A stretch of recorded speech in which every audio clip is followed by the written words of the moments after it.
Welcome to my dark corner of the TCM universe, Noir Alley. I'm your host, Eddie Muller, and this week I am thrilled to present a rarity, a picture from 1951 recently restored in 35mm by my Film Noir Foundation and our partners at the UCLA Film and Television Archive. This is the Turner Classic Movies debut of The Man Who Cheated Himself. Now, there are a few unique aspects to this relatively obscure picture. Right off, you'll see Jack Warner listed as the executive producer. But it's not the kingpin of Warner Brothers. That would be Jack L. Warner. This film is the handiwork of Jack M. Warner, his son. And although the man commonly known as Jack Warner Jr.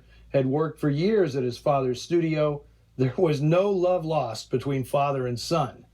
They became estranged when the old man dumped Junior's mother, Irma, for a new wife, Anne.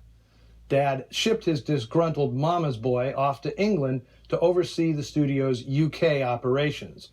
But by 1949, Junior wanted back in at the family's Burbank film factory.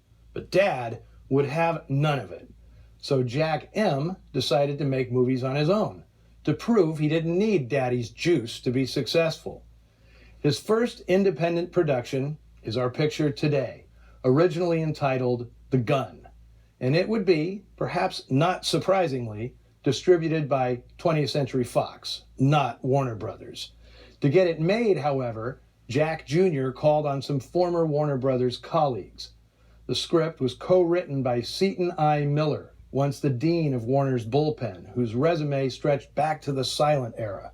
He'd worked on such classics as Marked Woman, Kid Galahad, The Adventures of Robin Hood, and The Seahawk, among many others.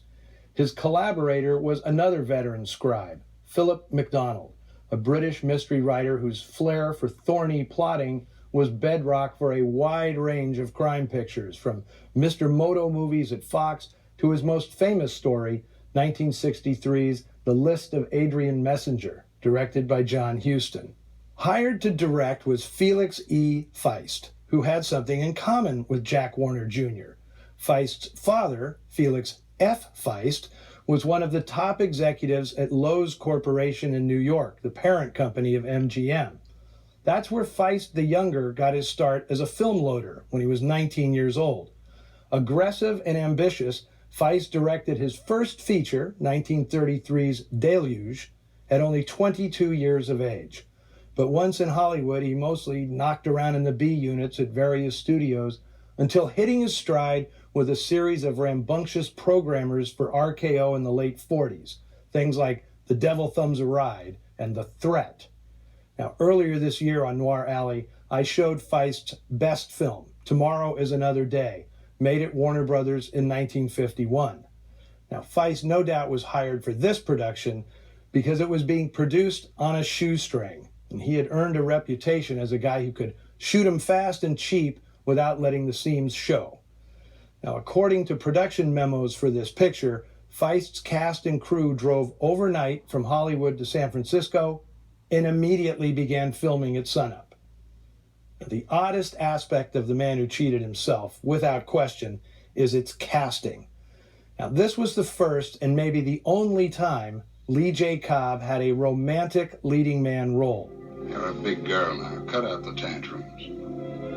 You're the only one who can stop them. Now, if this had been made at RKO, Robert Mitchum would have played Lieutenant Ed Cullen. At Fox, it would have been Victor Mature. At Universal, probably Richard Conte.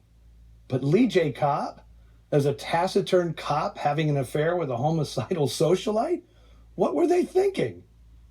Well, I'll tell you exactly what Jack M. Warner was thinking.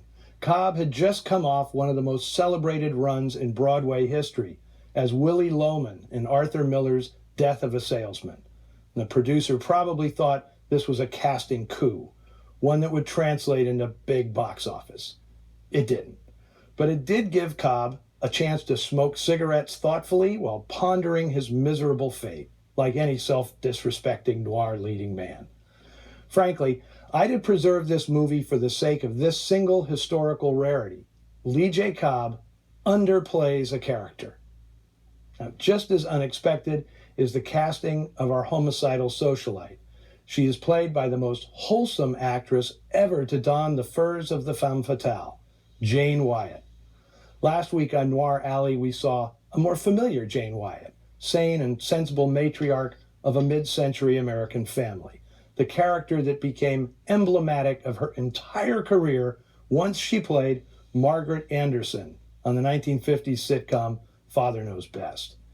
In today's movie, Wyatt knows just what father needs, and it is not his pipe and slippers. To say this role fit Jane Wyatt like a glove, I'd have to be talking about a big old catcher's mitt or a boxing glove. But this being Noir Alley, we always enjoy seeing an actress, typically all sweetness and light, trying to get away with murder.